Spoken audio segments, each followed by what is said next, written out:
dead legs on each side.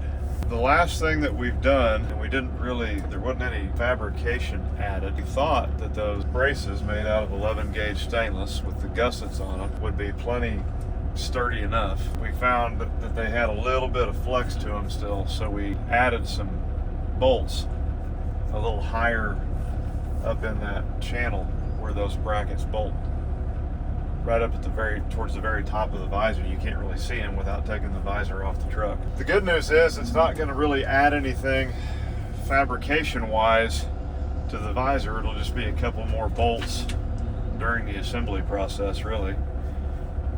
And like most of our visors, they'll come pretty much pre-assembled.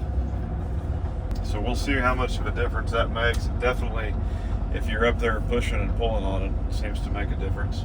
You guys can probably tell by the look of the sky and all the moisture that front we had blowing in is here now.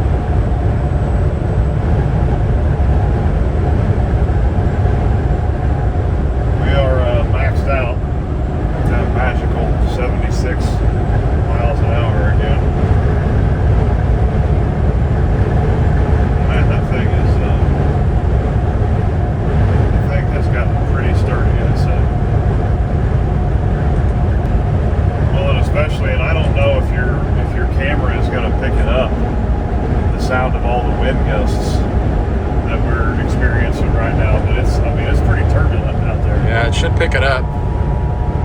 Oh, there's a severe weather alert on my phone. You should be a weatherman, Cody. Yeah. And of course, we're getting some turbulence off of this truck next to us as well. Yeah.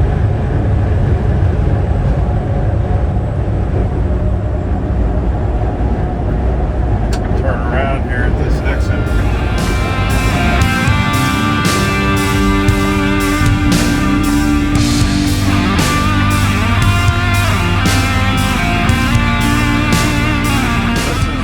This is sometimes what it takes, you know.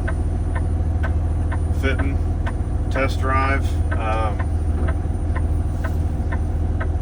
torture something as much as you can. See, there you go. 76 once again.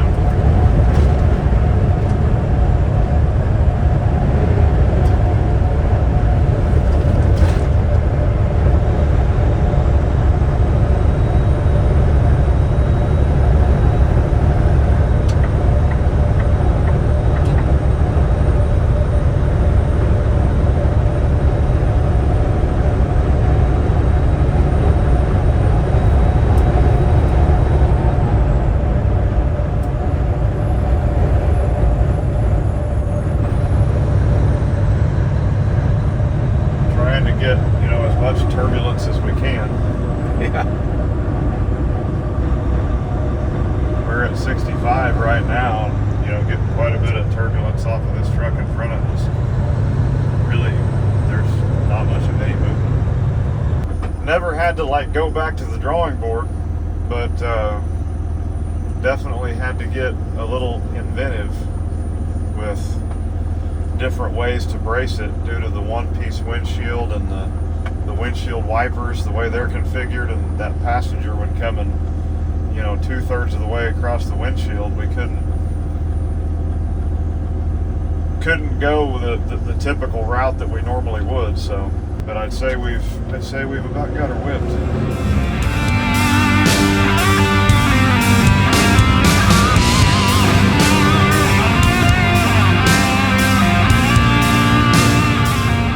So if you guys ever, buy one of our products and you're looking at it and you think, man, I wonder why that's done that way, chances are it's because of something just like this. We did a test drive, put it in the field, we put it under some type of torture test, had to come up with something to remedy an issue that we found.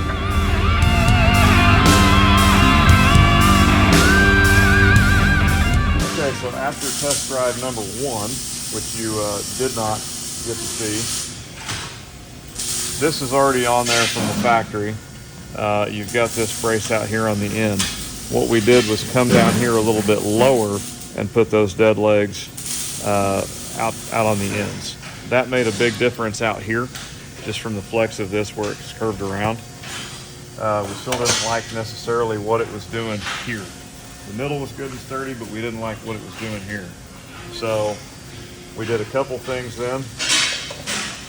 We added some braces to come from underneath this roof cap bracket all the way down to these bolts.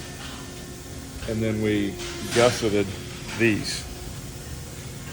So then we had test drive number 3. We found that even with these being a heavy gauge stainless and a gusset, you still had a little bit of flex here. So we wound up putting another bolt up here in the very top on each side. And that was what you saw as a result from the last one. So between a couple extra brackets, a couple extra gussets, and then adding some bolts, I think we've got the result we were after.